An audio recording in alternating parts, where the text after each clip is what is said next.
Wasn't that delicious? So good. Your bill, ladies? I got it. No, I got it. Seriously, I insist. I insisted first. Oh, don't be silly. You don't be silly. People with the Wells Fargo Active Cash credit card prefer to pay because they earn unlimited 2% cash rewards on purchases. Okay, rock, paper, scissors for it. Rock, paper, scissors, shoot. No!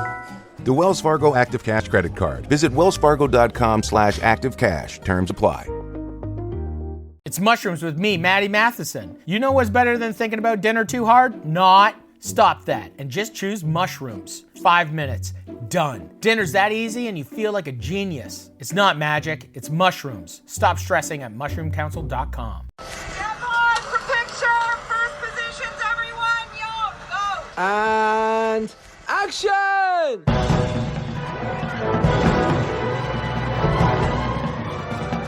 Hello, and welcome to episode 363 of the Filmmakers Podcast. This is a podcast where we talk filmmaking, from indie film to studio films to documentary TV, and there's not much else in between. But whatever else is in between, we do talk about. We do. How to get them made, how to make them, and how to try not to royally F them up. In our very humble opinion. He's Dom Lenoir. He's Giles Alderson. And welcome to the Filmmakers Podcast. On today's show, we have two very special guests for you. We have the director Garth Davis and the writer Iain Reid. And they both wrote Foe, and Garth directed it. F-O-E, Foe. Both of them? Both did it. It's a super episode. They're both amazing. First of all, Garth Davis. No relation to Garth Marenghi. What would he be? He's just got a first name the same. No, Garths are a rare breed. I'm not related to Giles Brandreth, and you might think I am. You could be. You're not related to Dom... from Fast and Furious. Is there a Dom in Fast and Furious? Yeah, the main character. Is he called Dom? Yeah. Vin Diesel. Yeah. Is he? Yep. That's one that'll go down in the history books. Name your favourite characters' names of all time. Oh, Dom from Fast and Furious. There's not many characters called Giles, by the way. Not many famous ones. So. Guy of Gisborne, obviously. Yes, obviously. But no one cares about this. No. They care about who is coming up. It's our today's guests, and we recorded these two separately at Premiere Comms. At Premiere Comms office in Tottenham Court Road. Mm-hmm. Very beautiful place. We sat in their less echoey makeup room and chatted with Garth first and then Iain. So we're going to do it in that order. Does that sound good to you, Dom from Fast and Furious, to do Garth first? I think so. Makes sense. All right. So Garth Davis, what guy he is. Yeah. His debut movie was Lion. Which is like one of the best dramas of all time. He's not lying when he tells you that. Yeah. And the lion's shares of the award. He really did. And it starred Dev Patel and Nicole Kidman. Is that really his debut? That's disheartening. That's disheartening. It's not. It's inspiring. Well, it's amazing the fact that he did this. Yeah. Why is it disheartening? What? Who's going to go out there and make their debut film like Lion? It's quite a high bar to hit on a debut. And it's too late for us now. We've already made ours, so we can't change it. Yep. I mean, it's not a bad debut to have. If you haven't seen Lion, it is absolutely fantastic. And then he went on to direct Mary Magdalene, which starred... Jesus' wife? Yes, which starred Jesus' wife, Rooney Mara herself, Joaquin Phoenix, Chiwetel Ejiofor, as well in the cast. Just whacking that one in. So, it's not a bad first and second film out the gate, to then go on to direct his third film, which is... Foe. Who does this star, Dom? Saoirse Ronan and Paul Mescal. And Aaron Pierre, who gives a remarkable performance. Top actors as well as the other two. So Foe is out now. It's a really cool sci-fi drama thriller. How would you describe this film, Dom? I would describe it as a highly psychological, behavioural relationship, exploration-y type sci-fi that's very grounded in a world that could be 5 or 10 years from now, and worryingly believable. This movie was produced by Ian Canning. Garth Davis was one of the producers, as well as Kerry Kohansky-Roberts and Emil Sherman. Cinematographer was Matthias Erdely. What do we talk about with Garth? Well, we Tom? talk about building a believable sci-fi world. We talk about getting Paul and Saoirse involved. Not bad actors. We also talk about cleverly masking plot twists through high suspense and emotional engagement. 2 Oscar-nominated actors there. We also talk about his debut movie, Lion. Talk about raising finance and writing a screenplay based on a best-selling novel of the same name. So halfway through this podcast episode, we will stop talking to Garth, and we will then talk to Iain Reid, who also wrote the screenplay. We just end the conversation with Garth. Yeah, just end it and just come out. We had a good laugh with him, though, didn't we? I wasn't 100% sure if he was on side with our. With your puns. Well, no, I was just saying my our comedy capers on the promotion video. Yes, we did a promo video. Decide for yourself when you when you watch this video on our Twitter feed. If you do like this podcast, do support it. Do tell your friends. It's important to keep this growing and building. This is a resource to help you and learn from other filmmakers and what they learned and the mistakes they made and what we learned and mistakes myself and Dom and other hosts made as well along the way. So if you did like it, do shout it from the rooftops. Tell your pals. Follow us on Twitter at FilmmakersPod or on Instagram, The Filmmakers Podcast. And if you want to reach out and get in touch, email us, thefilmmakerspodcast@gmail.com. Especially 100% not reply. We have a lot of emails, but especially if you've made a feature film and you want to come on the podcast, reach out. Again, we're very busy with that. Good luck. Yeah, good luck. But that doesn't mean you can't do it. That doesn't mean it at all. But look, in the meantime, it's like a Hunger Games lottery. It's a faux lottery. We don't usually sacrifice the filmmakers, though. But it has been known. It has been known. But look, it's a difficult time in the industry right now. With the SAG strike, with the writer's strike still sort of, even though it seems to be wrapped up, it's still not moved our industry. And the UK had a huge knock-on effect of what happened in America. So I know times are tough right now. I know so many crew members have been in touch and said, hey, have you got anything? And look, it's the same for me and Dom as well. You know, as much as we're both writing and we're prepping stuff and we're trying to get stuff going, it's really tough. And when times get tough, you have to reach out to people and try and find some work. So we just wanted to, and we'll put these in the show notes as well, just give some places where you can go, which I think are the best places, and Dom's as well, of where you can go seek work. To cry. Yes, to cry, that's different. That's in the therapy room, or in a blog, or on Twitter. People seem to do it a lot on there. Or a good forest. Or a good forest, sure. If there's one near you. If not, then use a bathtub. Find one. So where are the good places? One, yeah. At least you can be warm when you're crying. It's true. People listen to this podcast in the bath, which I find really weird. Hey, guys. Yeah, if you're listening in the bath, splashing away. Good for you. Hope it's foamy. So where are these good places, Dom? Where do you look for work? Well, sometimes you can look under a pot plant. Rock? Yeah, a rock. We're trying to be serious. Sometimes you can... trying to help people. It's much better being funny, though. It's much better being funny. Very weird. Yeah. So go on.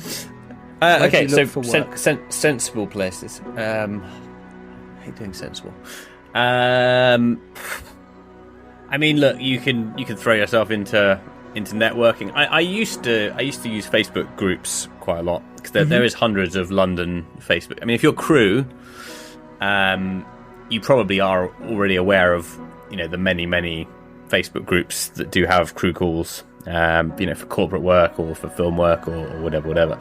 So I mean, they're a pretty good place for sort of more crewy type stuff. So on the Facebook sites, the ones to join are UK Film Crew Jobs Network, the UK TV and Film Jobs.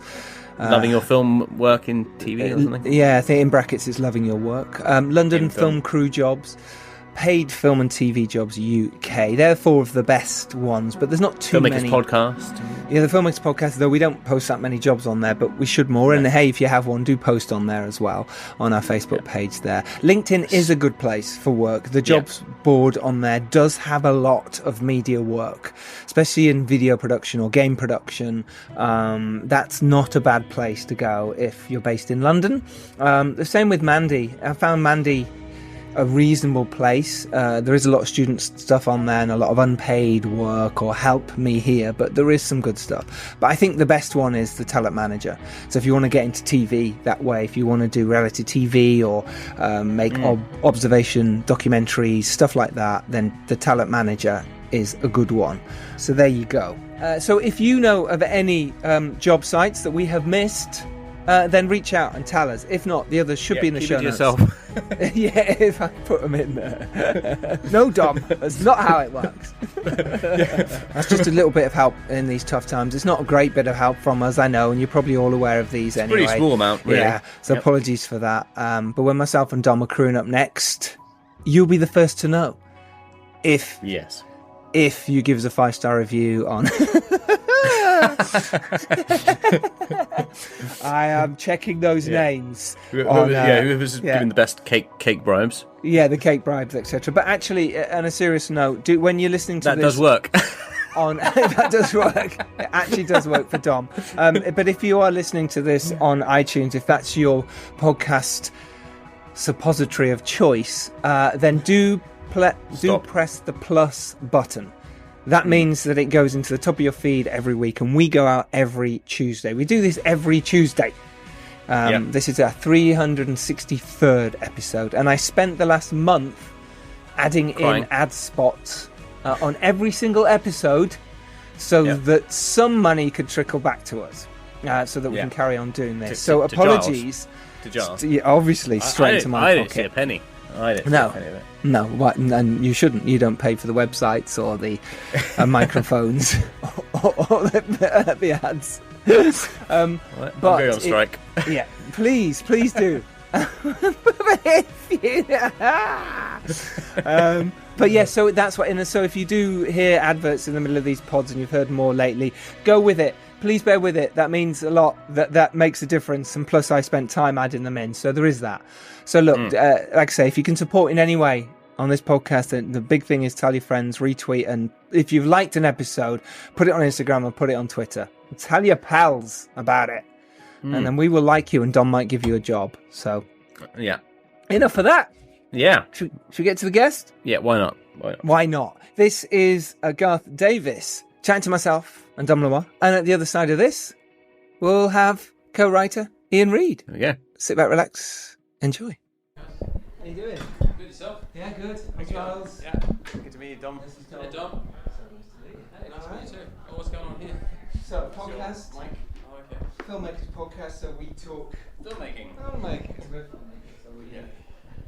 Nice to You can get the sort of comfy makeup chair. What do you think, Jace? I'll sit here. Okay. If you don't mind me. Yeah, no. Not too intrusive. And we've got 30, how long have we got? We've actually got about 40 minutes. 40? Yeah, 30. That put a smile on your face. We're not 10-minute wonders. No. Wow. We're not that kind of podcast either. Oh, I'm getting nervous here. You should. So let's start this off respectably. So let's talk about adapting the novel.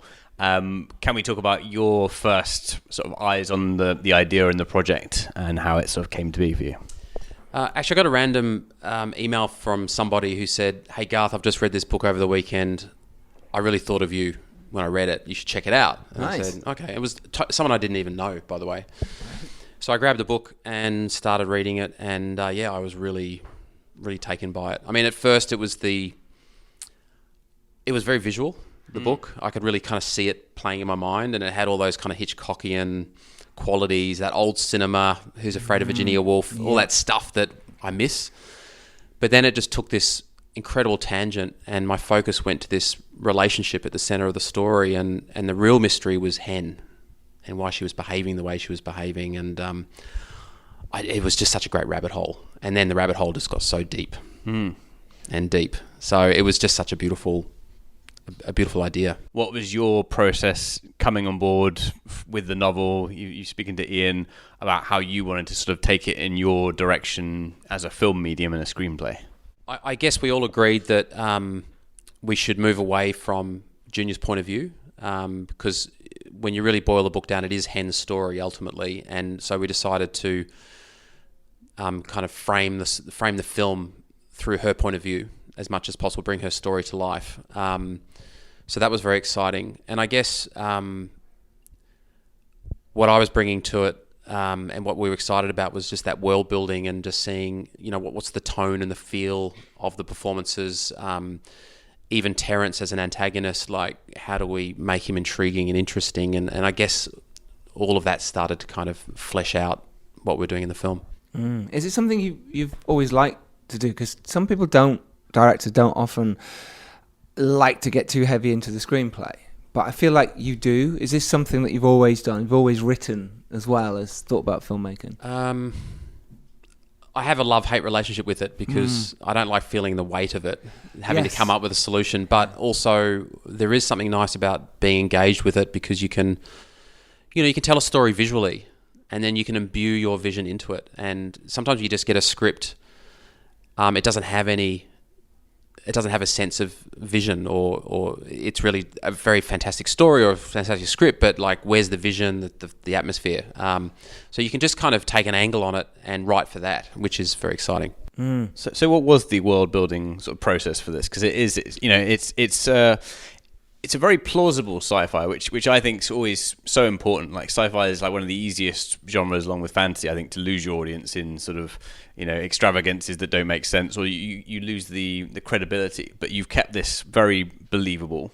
How did you kind of come up with the ideas for what the world would have in it and what wouldn't have in it? I guess in a way that decision helped reflect the greater metaphor. Because at the heart of the story, Hen is what she's fighting for is that she's saying she's very aware that time is precious, and that time is precious. We should live our lives to the fullest, and I guess that's what she's fighting for in the story. And I think those external elements, if they feel imminent and close to audiences, you feel that ticking clock yourself. I feel like we're sliding towards something which is dystopian, and in a way, hopefully, being aware of that life is precious and potentially shorter than we think, maybe we'll reflect back on the way we're living. And so something about that sense of imminence and not too far away, I think, just hopefully brings the themes, just makes it very relevant to people in the audience, where they reflect on their own life. Because most sci-fis are so far away, it becomes more metaphysical or existential, but there's something about this that feels very current. And we have a chance not to go this path if we change. And then when you're scripting that, when you're working that through, especially from a novel as well, it's difficult. It's not easy to bring that across. What was your process there? What is your process there generally? Are you sort of beat by beat? Do you treatment it? Do you think about it for a while, or do you just plow straight into going, right, let's just put this into script form? I guess the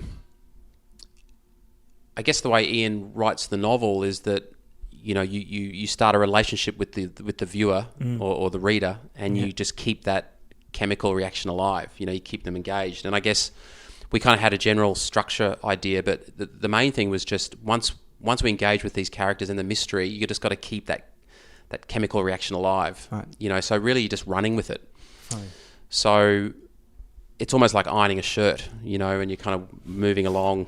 Yeah. You got to make sure no creases, it's no just burn flowing. marks. It's flowing, and one scene feeds into the next, and the emotionality is working. Well, yeah, I mean, it's an interesting thing because the structure of this, you're not spoon feeding the audience at all, and you are giving them some surprises. And it feels like the surprises, you don't sort of see them coming because you've been so engaged in the emotions of the character that you haven't actually seen the sort of sleight of hands in the story. Was that deliberate, or was that just something that sort of came out of the brilliant sort of performances you crafted with the actors? I guess that's what really excited me about this material is there's the story the story you think you're watching, and then the story that's really happening. And that kind of inspired so many rich choices for the actors, for the camera, and that's what gave the film its kind of personality in many ways. And I guess that's the whole point. It's like how we assume different versions of stories or people. It kind of engages the audience in a way that when everything is resolved and revealed, it's very rewarding. It's very, very rewarding, and you get back and you go reassess all those assumptions you made. Yes. Was this film, I mean, it's such a weird thing to say, but was it kind of always happening? And I know we always say, no, any time a film could fall down. But in terms of this, when you'd got involved, was it already picked up by a distributor, a studio? Was it in that process, or were you kind of going, I'm coming on board with the hope that we can get this to the right place? Yeah, no, we... I mean, Kerry Roberts had the rights to the book at Anonymous Content, and Anonymous Content funded the first draft. Right. Okay. So it wasn't sold at all. So once we had the script, But that helps, having anonymous content. Yeah. No, it was great. Yeah, so we had that aspect. No one knows who they are, though. And then we went out and attached the cast. Right, and then we went to market. Well, I mean, let's not skip over the attaching of the cast. Yeah, because they're a pretty good cast. Yeah, they're not bad. Paul's like one of the most, biggest upcoming actors. Saoirse's incredible. Yeah, Aaron Pierre as well in there. I mean, his performance is incredible. Like so much volatility. How did that? Was it just like, I like these guys. I like Saoirse. These are up and coming guys. Let's rack them up. I mean, how did that actually happen? I mean, I do have a drawer full of actors I want to work with and find really, really special. Nice. But you work from the story out, and Hen was the person we needed to cast first because she's the heart and soul of the movie. And there's a couple of things I was very conscious of, is that it was in the book as well. Hen was a very hard character to warm towards at the beginning because she was acting in such an erratic way. Apprehensive. Yes. Yeah, that's a good one. My daughter loves those jokes. That's the level he's at. She'll be cacking her head off. She'll love that. She'll want 10 more. I've got him. He's got him. Don't get me on the title. What I was talking about. I had to cast someone that audiences want to go on a journey with, and also I was very.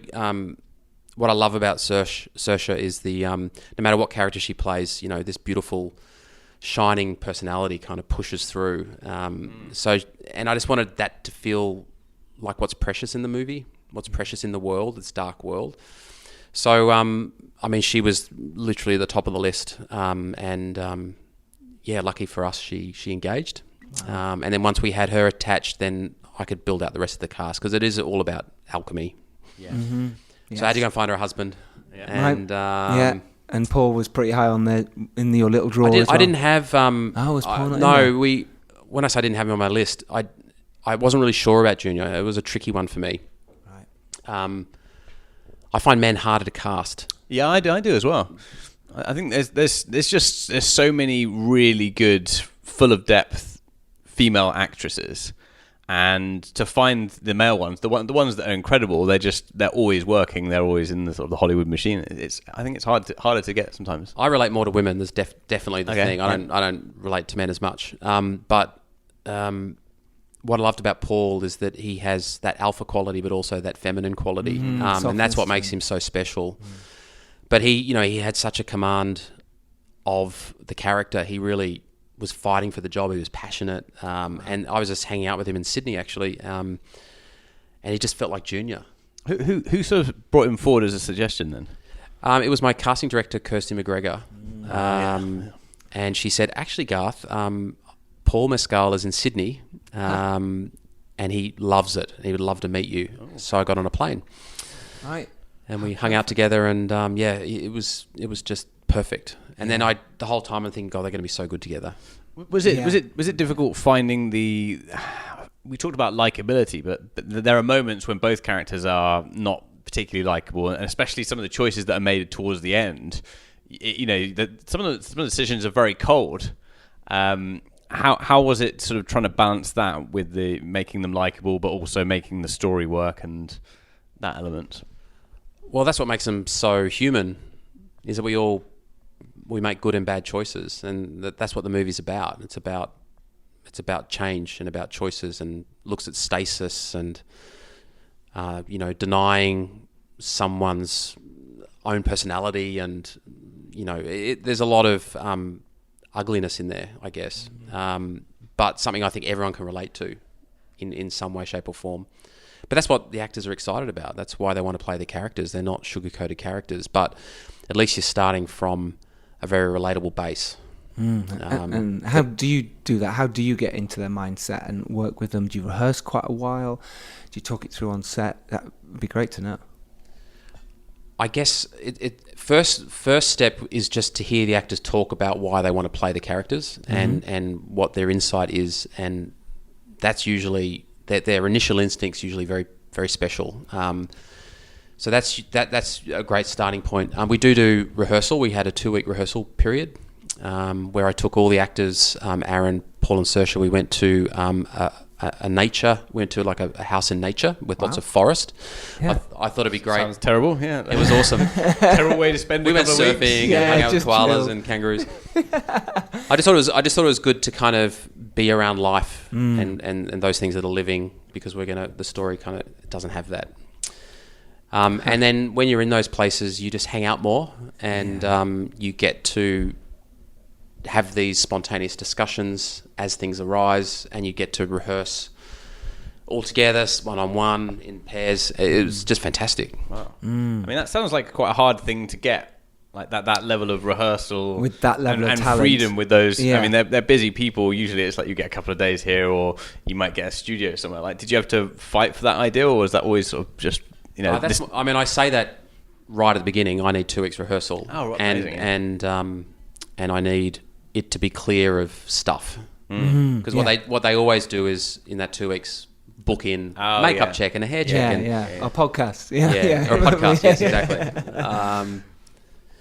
Look, it just means you've got to have as much done as possible, but that's what the actors really, really want, is that rehearsal period. I mean, in that rehearsal period, are you going through every single scene, reading it out? Is it more that you're sort of playing with ideas, or like, are you doing scenes that aren't even in the film as like to try and build the characters? In this movie, I did actually rehearse some of the actual scenes because they were so complex that we wanted to just feel it.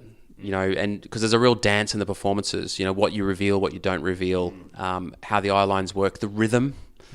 And also Terence is someone that's so provocative. How does he do that and get away with it? That's believable. So all of that was something we had to kind of touch on, at least feel it and go, that feels right, that territory. And once we discovered it, we would leave it alone.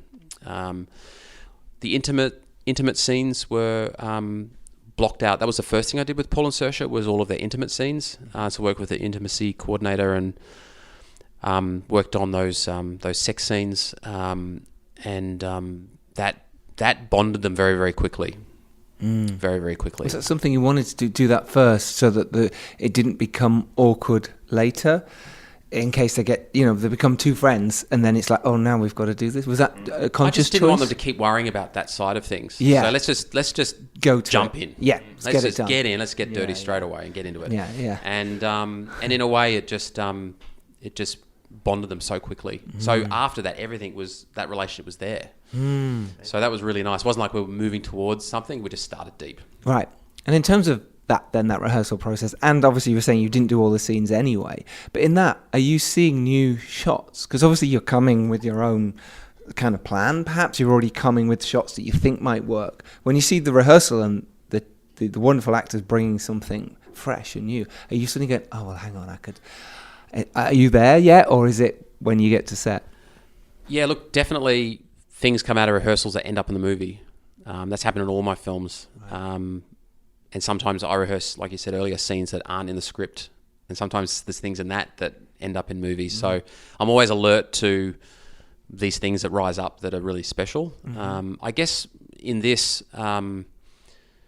because it's so contained, I guess the one thing that I was very alert to was staging and where characters sit, the relationship where, like, just actually the physicality of can have such a difference to the scene.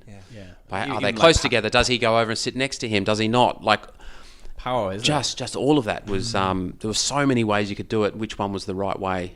Was that too much? Is it too little? So while you're watching the movie, it seems very simple. It kind of isn't. It's there's a lot of thought gone into it, and it's very layered.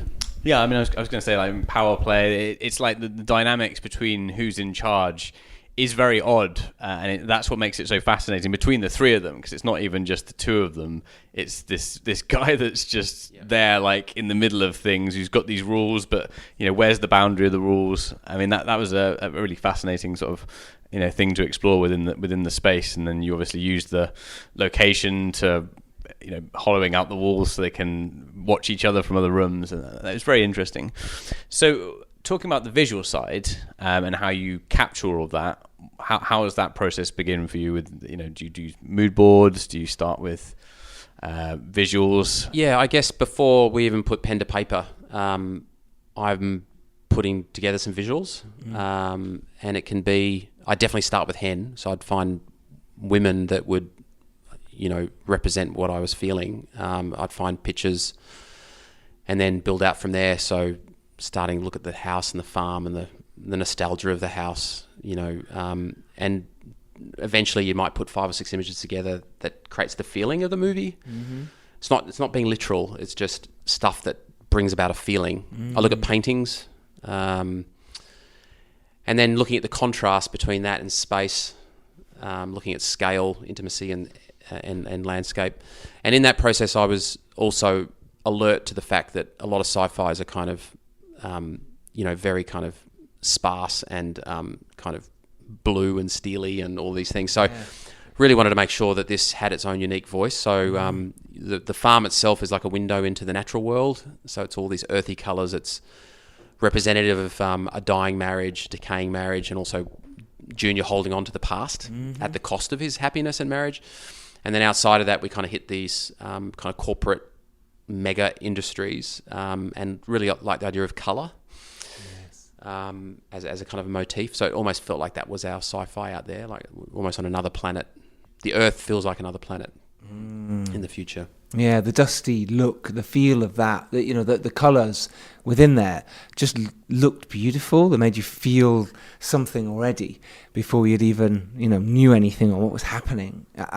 When you're planning that, obviously you're shooting in a certain way anyway, but you're already trying with your production designer, thinking colours, everything in that space is already thought through. Like, say, you're coming with those images and your vision stuff. What it's like when someone else comes back with something else and you sort of go, oh, okay, that's new or that's interesting. Does that happen a bit?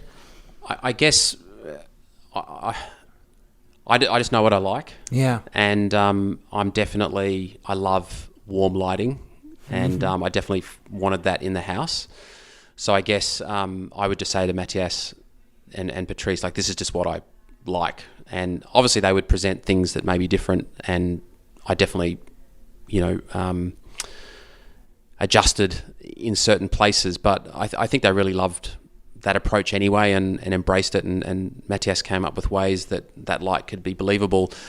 But we also went very bold on the birth and the death light, so the green and the pink was a really lovely. So that idea of colour kind of splashed across, and I think we're all really excited about that approach, and it was very visual. It did. I think it gave it sort of a nostalgic sadness for humanity sort of perishing, rather than like the sort of cold, clinical, we're a sci-fi movie, which feels like more of a prop idea than an actual feeling.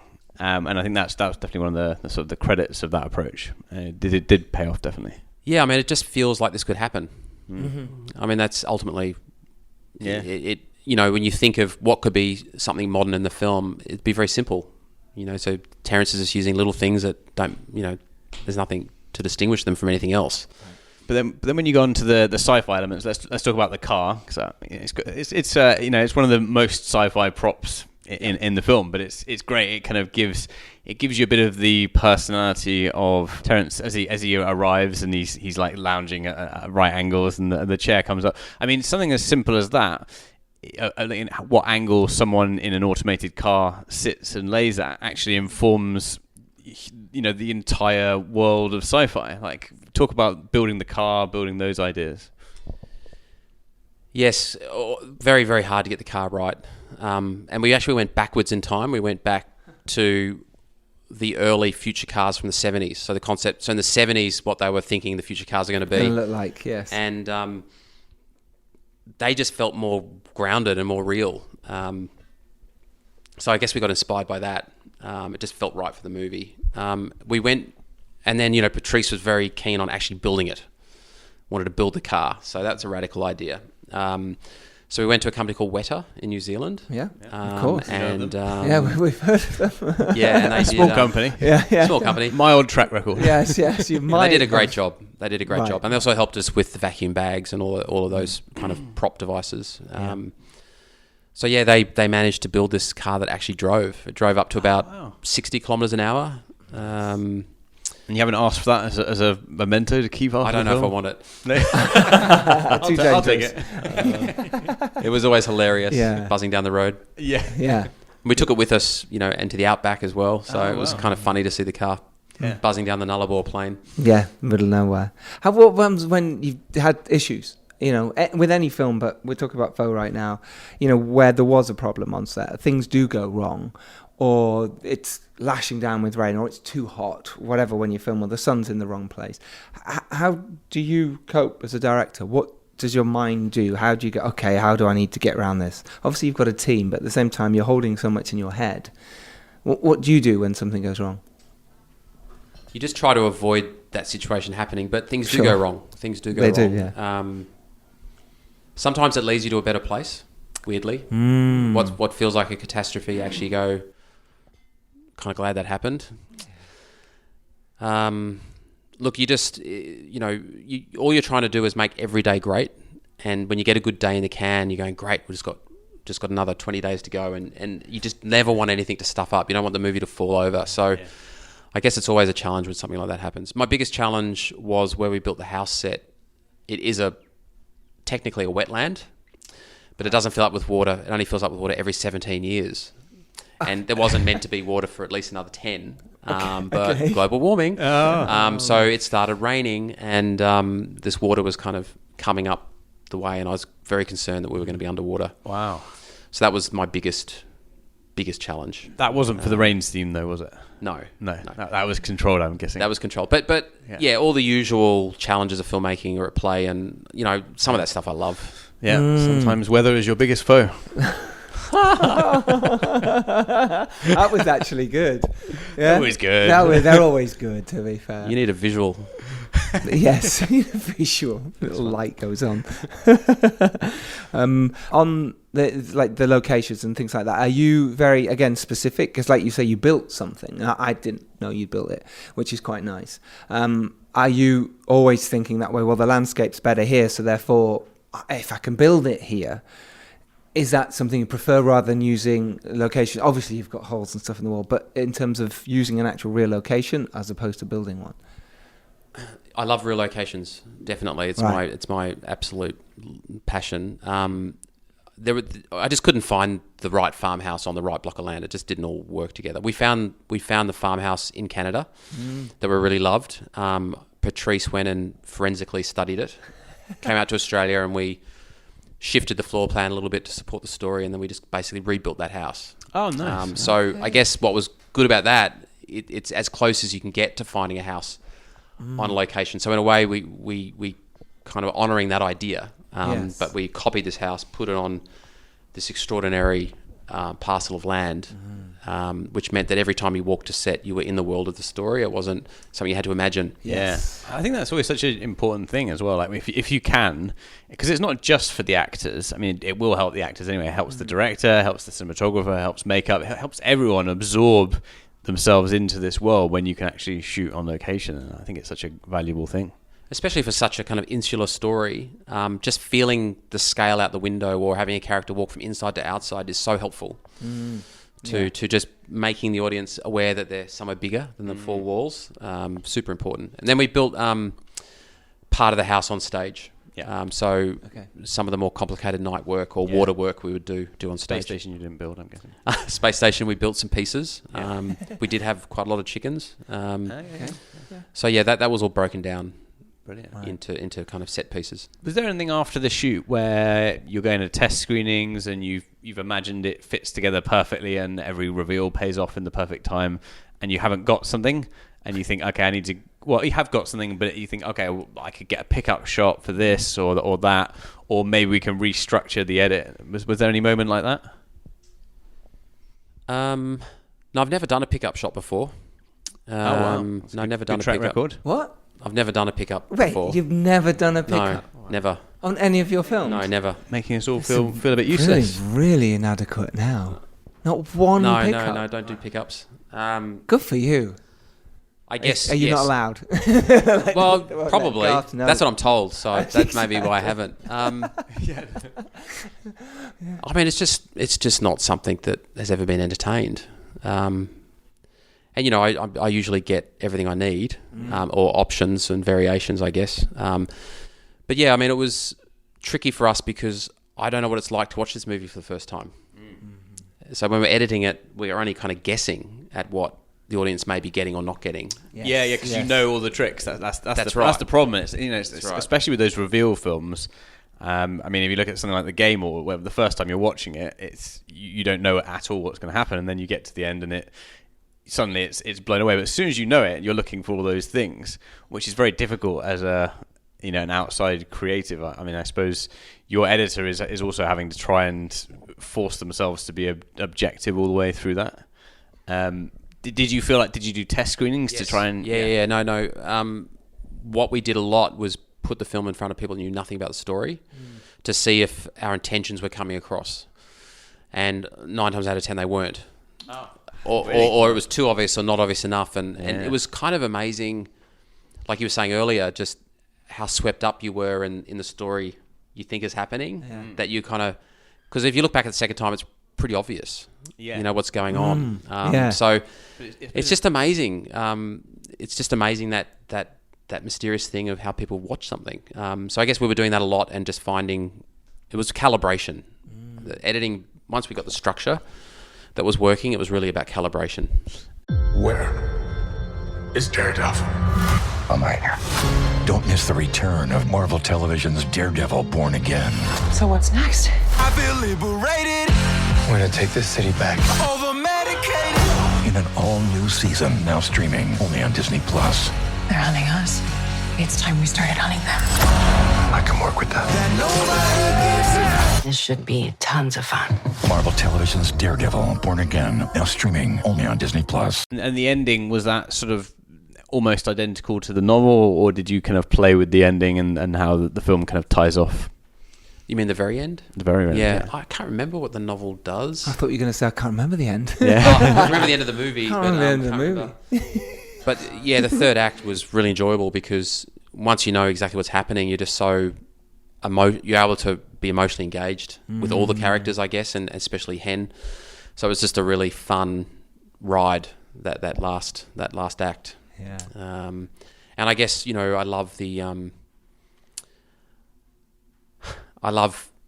know, which life is the audience going to choose? You know, they're going to be on the porch with the fake wife drinking the beer, or are they going to be on the plane? Yep. Following their destiny. What would you choose? Yeah. Of course, we're going to put you on the spot. Sorry. I'm with Hen, man. I'm with Are you Hen? Yeah, Yeah, I think so. Yeah. Be nice to have a bit 50-50, wouldn't it, I suppose? You can strike a balance. Time share it out. Friend or foe? Hey, it's like, which do you do? Did you always want to make and I'm putting this in very inverted commas, sci-fi? Was that something, you know, your films aren't that way or not necessarily inclined? Has that always something you wanted from when you were younger, from when you wanted to direct movies? I love sci-fi. Okay. Yeah, love it. Grew up with all those great movies. Yeah, Blade Runner. Yes, The Thing. Okay. Alien. Yeah. Yeah. And were they the movies that made you want to direct? Were they the things? Oh, I love those movies. Yeah? Yeah, I still love them today. I still watch them. Yeah, of course. We just don't make them anymore. No. So I guess that's what I'm hoping to do is to bring a bit of that back. Yeah, I think that's the movement that really needs to come back. Is like the movie inverted commas. It's not the biggest blockbuster, but it has brilliant acting. It has a story that's been thought out, and it makes you think. But people wanted to make those movies. Yes. Yeah. They had a vision and they wanted to make it, and the actors wanted to act in it. That's it. It's not a product that's kind of put together. That's it. It's a hollow product. And we're just remaking that stuff rather than like, where is the new vision? So I guess I definitely had that. That's in my DNA. Right. Is character driven, and bringing in the genre would be great. I also done over 20 years of commercials where I do all sorts of crazy shit there, but never really came into my. So this was. I could bring a bit of that in. So jumping back to your sort of early roots, how did you get started in film? I was a huge film lover, but never wanted to be a filmmaker. But I went to art school, 4 years of uni, which was kind of a fine arts / graphic design degree. And then the computer was designed in my second year. Oh, okay, not in my second year. And then the internet was designed in my final year. Wow. It was designed. And I hated it. It was like we went from being artists, painters, cameras, creativity, to suddenly like everyone's on a computer with a hunchback, and it was just like. So that's when I moved to film cameras. Right. Okay. So I thought, I'm not doing that. So I just started mucking around with film cameras, and I guess that's how it started. Weirdly, and I got into advertising because I don't know if you know a company in London called Tomato. Back in the 90s, they did typography animation. They were the hottest thing in the world. Okay. I think we need to catch up. And Why Not Associates? Yeah. Right. Okay. So I was doing stuff like that, like experimental animation with typography and picture. I was getting into that. It was like my progression. And then everyone in advertising wanted me to do that. And then eventually I was doing that in advertising. And then the ideas grew into stories. Right. So the live action thing just grew. And then I guess ultimately my dad bought me a camera for my 21st birthday. It was like a 16mm Bolex. Yeah. And I was invited to do this little arts project. And I was filming stuff and I cut it together and I felt emotion between two characters. Yeah. And that's when I really fell in love with it. And that's when I did a full U-turn. Right. Okay. It was... That was magical. Yes, it's when you that magical moment. Feeling it. You feel it. You go, oh my god, you this. Sticky tape the film together. You project it and go, and people feel something. You go, whoa, wow. Okay, this is cool. Yeah, I did that. I made someone feel something, or my team did. It's pretty incredible, isn't it? Then I realized, this is a really beautiful art form. Yes, it is. And how did you then from there make your first film? Because that's so difficult. It's really hard. Well, I did commercials for a long time. So you had that was my film school, really. Yeah. But I was just waiting for the right film. Is that where your lack of pickups sort of comes from? Is that the yes. the hard commercial? Because you have to stick to the brief. That's it. There's no very experienced in shooting stuff. Huge budget commercials, and even Greg Fraser, who he was a cleaner in my office. He was a cleaner, and he used to clean your shoes. Used to mop the floor and go, what are you working on? And we got together and we used to start shooting stuff on the weekends together. And we kind of grew up from that period, taking those leaps of faith with material and shooting stuff. And I guess we just had this fearlessness and just like to make stuff constantly. So how did it go from sort of hobby sort of filmmaking at this stage to, and commercials, but, to first sort of feature and that territory? Well, I guess I started to get high up in the commercial world, and then actors really liked my commercials. And then I was asked to do a TV series with a big Australian actress called Claudia Carvin, a show called Love My Way. And I really liked the show, so I did that. That was like baptism by fire. That was like, holy shit. We're shooting 8 to 12 minutes a day on 16mm. It was really stressful. That was a real wake-up call. But, managed to pull through that in a good way. And then I was pretty determined only to do things that I really wanted to do. And then eventually Jane Campion approached me with Top of the Lake. Yes. Not a bad thing to be approached with. Yes. So that was a pretty overwhelming offer. And it was an offer. And it was a literal, almost direct, no pitching type. I didn't have to pitch. I had to meet her. But, she had to kind of look into my eyes. Yes. What made her realise you were the guy for it? His eyes. You'd have to ask. You have to ask her that. But I do know for a fact that a lot of people that she, like Greg, for example, who shot Bright Star, he would have had a lot of my work on his reel. So she probably joined the dots a little bit. And there are a lot of similarities. You know, we do approach things in similar ways. So I she obviously felt safe in there somewhere. How was it? It was amazing. Yeah, because suddenly you're now doing the thing you've always dreamt of doing. Yes, exactly. Yeah, that was the one experience where I felt completely myself. Right. You know, I could really spread the wings working with amazing actors, with good material, cinematic, a mixture of drama and genre. It was a dream come true, really. And I suppose you'd already worked with fairly large actors in stature from all the commercial work, so it wasn't... Not really. No? Okay. No. So what was your first big actor, and how did you sort of deal with that pressure? My first kind of moment of awe was I was in the car park and Peter Mullen was there in a dressing gown with a cigarette. Yeah, classic lovely Mullen. Peter. And fucking hell, it was because My Name Is Joe was like just such an incredible movie, and so I was actually like completely in awe of that man. So he's a classic. He's great. Yeah. So I guess all these heroes that I had were suddenly there. Right. It was kind of terrifying, but also super exciting, and just to them I was really nobody, but they really let me in. Once they get a feel for you and see where you're going, the trust builds, and then by the end, we were all just so collaborative. It was fantastic. Is that the way to break the ice? Is it to sort of not force them into conversation, but really get them to engage in the material, so that it's not just like, well, I'm here to do my thing and you're the new person. It's like we're having a conversation that breaks down the barriers. Yeah, look, I guess it was unique to me because it was Jane's story. So in a way, I was the second director, so it was hard in that regard. But actors, they know what they're doing, and they know that each director has a vision, so that was fine. But I guess with your own material, again, I think the actors are very smart. They'll connect to the material and get a sense of your work, and they will take a leap of faith. Like on Lion, I did have those actors take a leap of faith. And Lion, I honestly fell in love with Lion. We can't not talk about Lion real quickly. Yeah, I sat with a friend and like the least likely guy to ever cry. We were both like tears pouring out. I mean, that's just like one of the best dramas ever made. It's a stunning film. Really You should be so proud. Honestly, it was just like, this is an amazing deeply film. moving. So good. How did it feel for you to get that response, to get that feedback? I don't know if you felt it at the time, but outpouring of love. No, it's visceral. It was a huge response. Yes. I don't know. I think it's just one of those stories that Connected. Doesn't matter who you are, you can connect to it. I mean, everyone understands family. Yeah. And home and love and the power of all of those things. Doesn't matter who you are, where you're from. Yeah. It definitely unites it all. So yeah, it did move people. I think I did a screening here and a test screening, and there was an English plumber, really. Yeah, he was crying. Oh yeah, and he goes, "Oh, I was going to go see my brother." Yeah,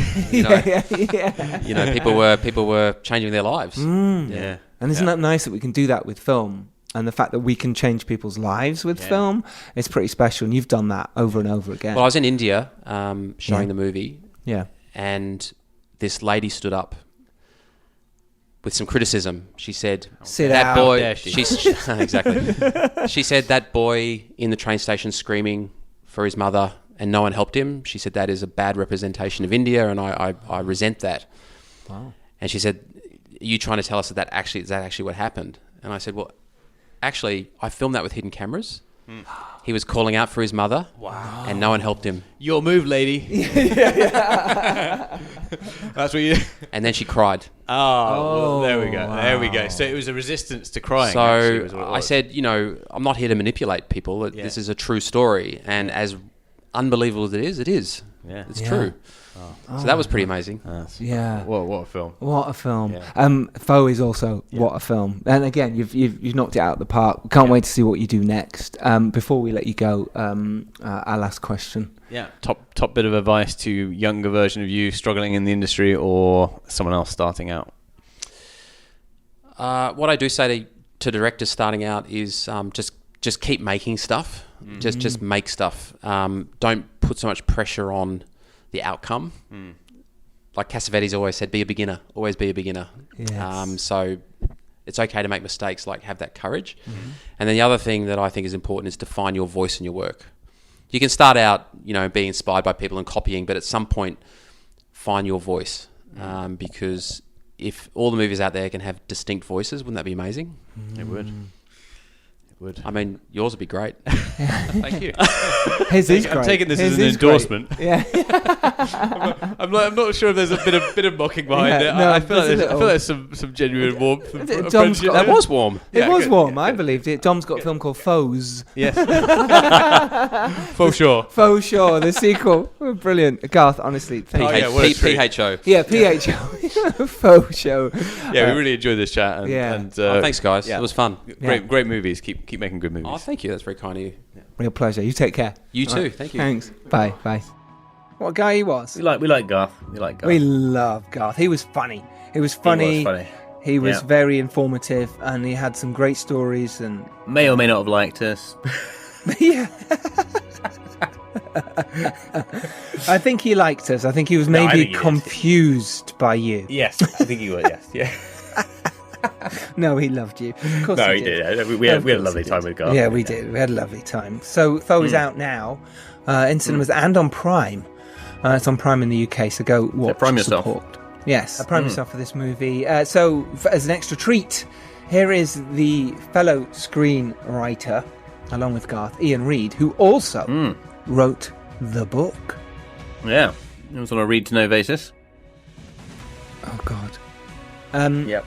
Yeah, it was quite nice. It was quite nice hearing from an author perspective, and when you create a novel, there's so many minor details and background information that sort of get written on the actual page. So there's a lot there's a very big resource to build from when you're adapting a screenplay. And I think with sci-fi especially, it's all those side and background information that makes the world very rich. So it's great to have Iain on and discuss how that relationship worked. So Iain Reid, he got a special thanks on The Social Network, which was David Fincher's movie. He co-produced and wrote I'm Thinking of Ending Things, which was directed by Charlie Kaufman. And he is the producer of the TV series Apples, which hasn't come out yet. And he's been on the Filmmakers Podcast. So here he is. That's the main accolade. That was the main accolade from that list. Forget Kaufman. Exactly. Now Forget he's made the big time. Fincher. Now he's made the big time. This is it. So let's get to it, shall we? Without any further ado. Or do. This is Iain Reid, the co-writer of Foe. Is it pronounced Iain? It's Ian. Ian. Oh, okay. Just it's the Scottish spelling, the Oh, extra nice. I. Okay. Both of my parents' families are Scottish, so they kind of put that on me. And then my whole life I've been getting misspelling, mispronunciations. I get Lane a lot. And Oh, okay. Yeah. so I'm fine with anything, basically. Yeah. Great. we're getting close. Yeah. So we'll call you Dorothy. Yeah. That's fine. That's fine. Dottie's good. So how are you feeling? I mean, this is such a great sci-fi. It's so thought-provoking. It's subtle. It's like that classic kind of Asimov-y style of thought-provoking storytelling. How did you come up with how did it start for you, basically? Well, it started for me, I guess, when I started writing the novel, going back to almost a decade now. My previous novel, I'm Thinking of Ending Things, came out in 2016, and I started writing for a couple of years before that novel came out. So, and really sort of two things started my path writing the novel. One was my brother, who is a scientist and works in the space realm.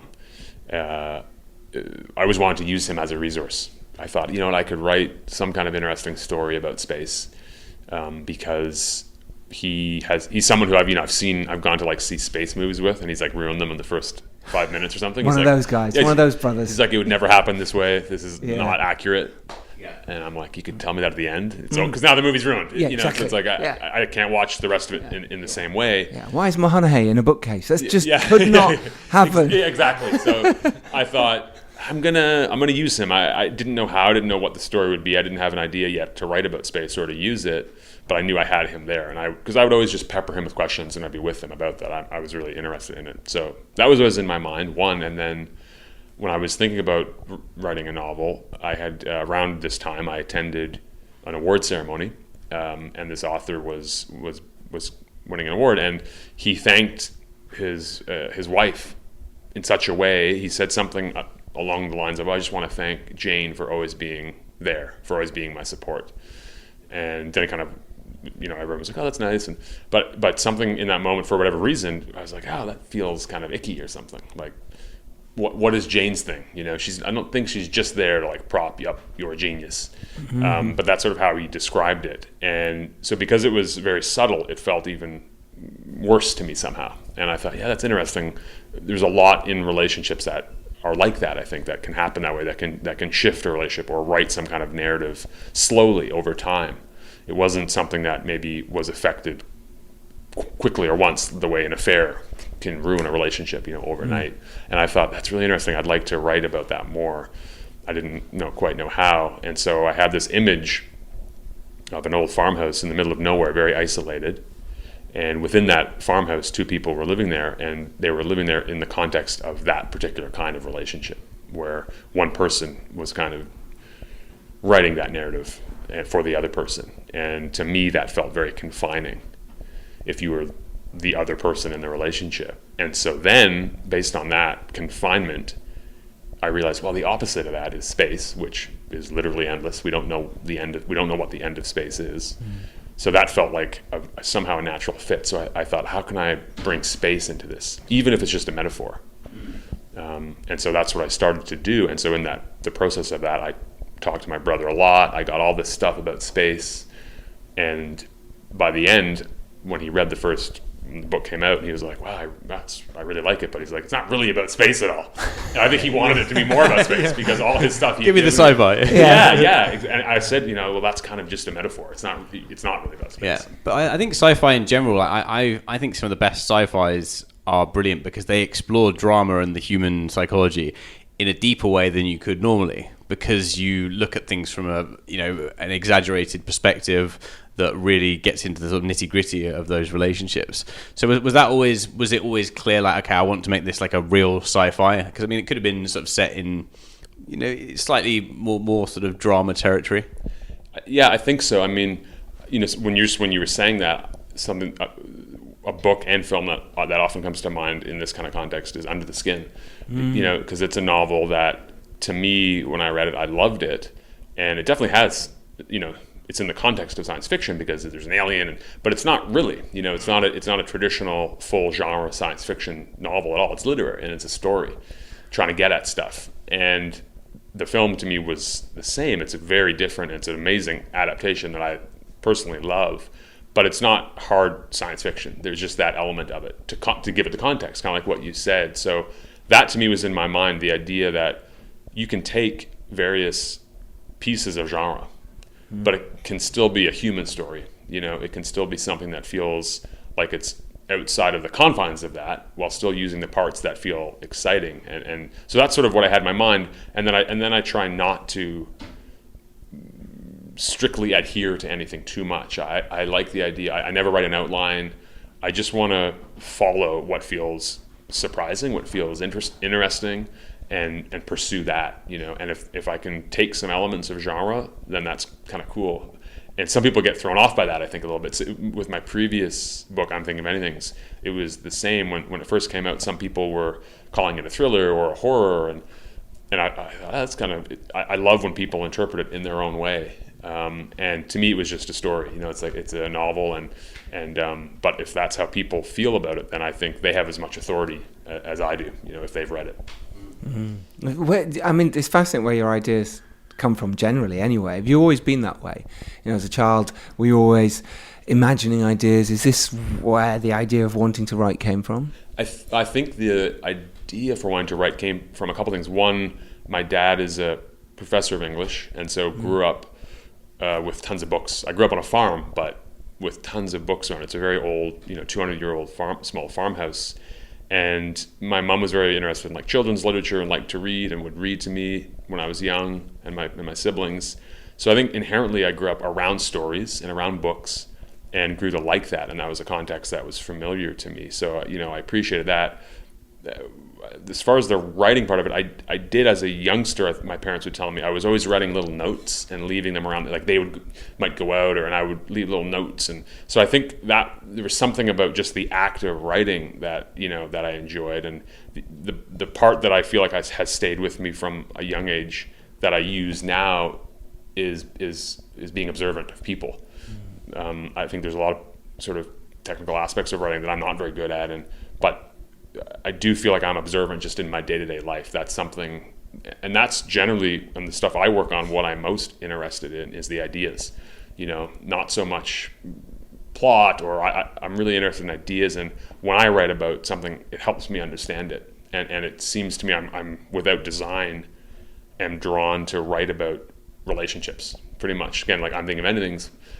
People at first, is it, there's a biochemistry element, but it's about a relationship. And there's a space element or an AI element, but it's really about a relationship and a certain kind of relationship. And I think what's more relatable to almost everybody than relationships? We've all experienced them, right? So. Ready to soundtrack your summer? With Red Bull Summer All Day Play, you choose a playlist that fits your summer vibe the best. Are you a festival fanatic, a deep end DJ, a road dog, or a trail mixer? Just add a song to your chosen playlist and put your summer on track. Red Bull Summer All Day Play. Red Bull gives you wings. Visit redbull.com/brightsummer to learn more. See you this summer. I mean, I think the relationship actually, it stops you from guessing what the twists are. We won't go into the twists and turns, but it does actually, because it's kind of going down such an intense path with, their relationship kind of degrading and being pushed to extreme heights. You actually get away with some of the the really sort of U-turn story moments without really questioning them at all, because the characters are so immersive. And what was the process from turning this into a book, into a script, and how you got involved in that? Yeah, that was to me a really fun prospect to think about, was getting to revisit a story and characters in that way, the way it was told in the novel, which is, Hen, the way she speaks. When she's talking to Junior, we realize at the end she's actually not necessarily talking to Junior, and so there's lots of subtlety in how she speaks, what she says in her dialogue. And if I thought, okay, if we're going to do this as a screenplay, now I'll get to revisit all that and add new things and maybe take some things away. I always have a hard time stopping a project. If I'm writing a book, I always want to keep at it because you feel like you can keep making it better, but at some point you have to, an editor is like prying it from your hands, saying like, we have to put this out now. And so it sort of did feel like a second chance, but even better than just a regular second chance was to revisit it in a new form, which is as a screenplay. And to do it with Garth, he and I met first to talk about what the movie could be, not thinking we were going to write it, but we hit it off. And I liked his vision, I appreciated his vision, and I thought what he could bring to it if we wrote it together. But really, more importantly, I think, was just my comfort level with him. I could see the way he was as a person, and I'd had a great experience with Charlie Kaufman on I'm Thinking of Anything as he adapted that. I didn't write the screenplay, he did, but he was very nice to me throughout that whole process. And it was such a great introduction to the film world to work with someone like that, to see how he treated everybody on that movie. And I really got a similar feeling from Garth when I met him, that he was a kind person, a generous person. And so I don't know a lot about writing a screenplay, but that's who I want to do it with. I'm just going to try it and do it my way. But if I can do it with people who are like that, who treat people well, then I'll be happy doing it. I love that. I like what you said about second chance as well. It's quite interesting that once we've finished something, it's out there in the world, it's not yours anymore. It feels that way sometimes. It's like, okay, I did that, and other people have an opinion on it. Other people say it should be this, or, why was Mahoney, in the bookcase, all that kind of thing. And I think it's... Leave Mahoney alone. Leave Mahoney alone! T-shirts. Hashtag T-shirt. But in terms of, that's... I really like you said that, because how long was it since you'd finished the book, and then it went, right, you're actually starting the screenplay. How long ago? It was a long time. It was years, because I started writing for the novel probably in 2013 or 2014. Right. And then it took a few years to write, and then there's always like a year lag at least before the publisher will release it. And it came out in 2018 as a novel. Right. And you're right, that does always feel like the most important part of it. Like, it's the end of the process when people interact with it. Yeah. It's not really a thing until that happens. And in the case of a novel, at least, it is just words. And so it feels like a discussion then with the reader.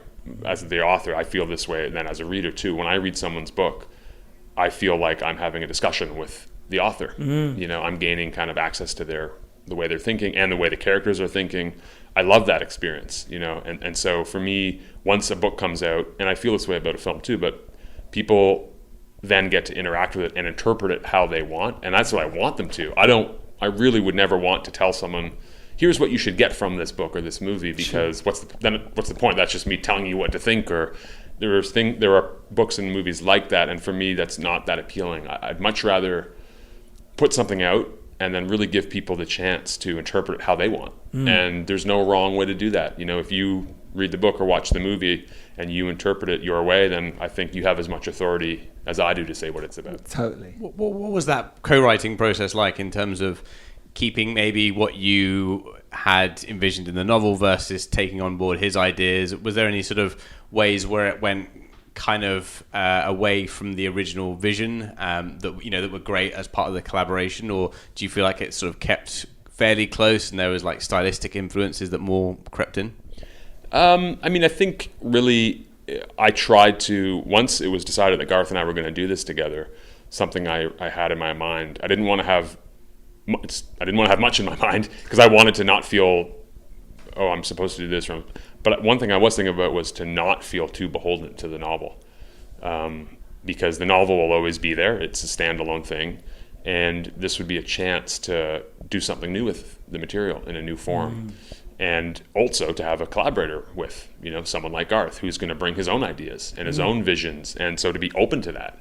I didn't want to do this if I felt like, oh, we have to do this because this is in the book, or let's take that as inspiration and let's expand it into something else that's new and standalone. And it was so fun to do that. You know, I really enjoyed that process. And you know, I feel when I finish something that I start to, like, for a few weeks I'll be missing the characters. Sounds silly, you know, but I do, because they become such a part of your life for a long time when you're working on it and you care about them.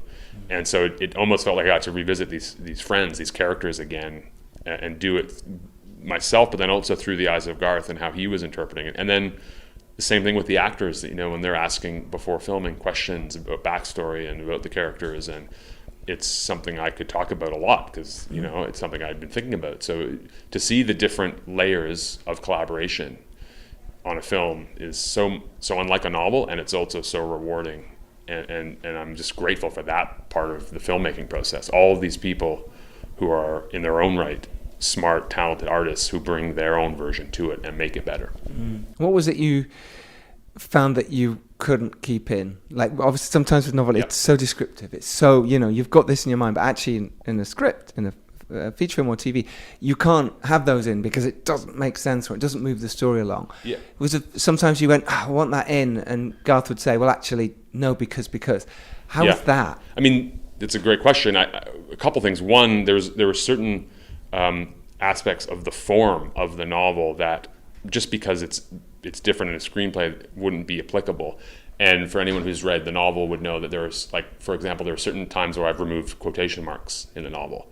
And that's a form thing. It's also a little bit about the story. And obviously you can't do that. There's no quotation marks. You're not reading it in a movie. So that, as an example, is something totally different. I think as we were writing it, one thing, the novel is written in the first person, and it's written from Junior's perspective. He's the narrator.